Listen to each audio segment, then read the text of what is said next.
Hey everybody, welcome. My name is Chris McCormick.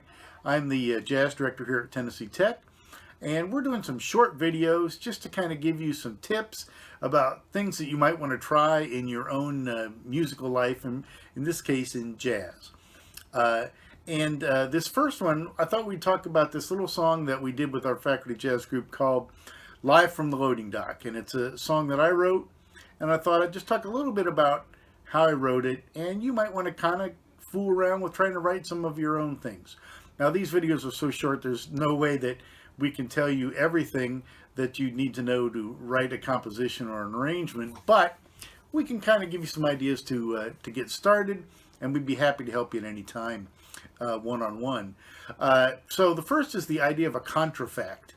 A contrafact is kind of a fancy word for, it's when we write a new melody or a new composition, but it's over existing chord changes. So in this case, I wrote a new melody, but I'm using the basic chord structure of a song called Indiana, or Back Home Again in Indiana, which is a jazz standard. And this is a very common technique for writing songs, and a great way to start when you're first composing, because it makes it easier than having to come up with an entirely new set of chord progressions on your own. Coming up with a new melody. One great way is to improvise over the melody until you're finding improvise over the chord changes until you find things that you like. And then take what you've written and write it down. You might record yourself improvising and then find the things that you like and write them down and try to develop them from there. Also, of course, we, chord tones, particularly thirds and sevenths, are very important chord tones. Scales are good melodic material. And then decorations of chord tones, where we can approach chord tones in different ways or encapsulate them in different ways. All of these are kind of melodic devices that you can use.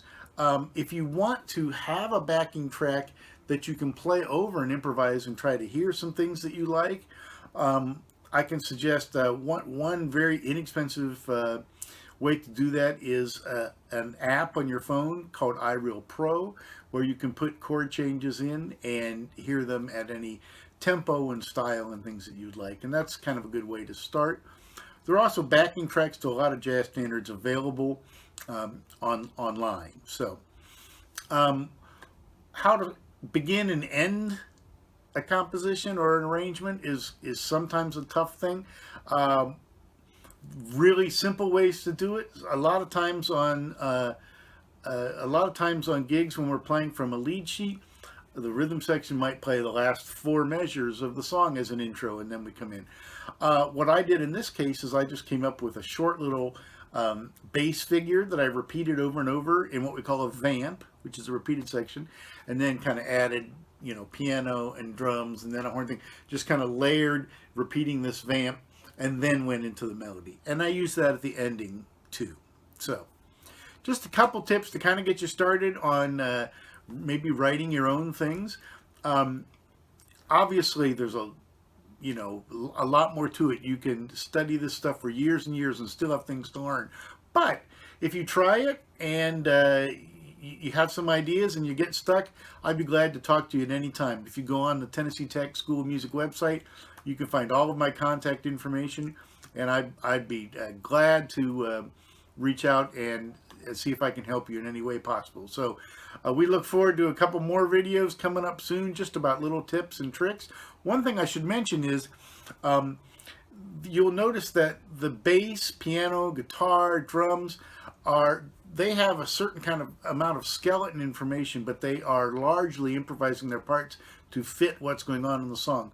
Those guys are going to be on a little bit later. They're going to produce videos that will tell you a little bit about how they created their parts. So if you're interested in that, stay tuned.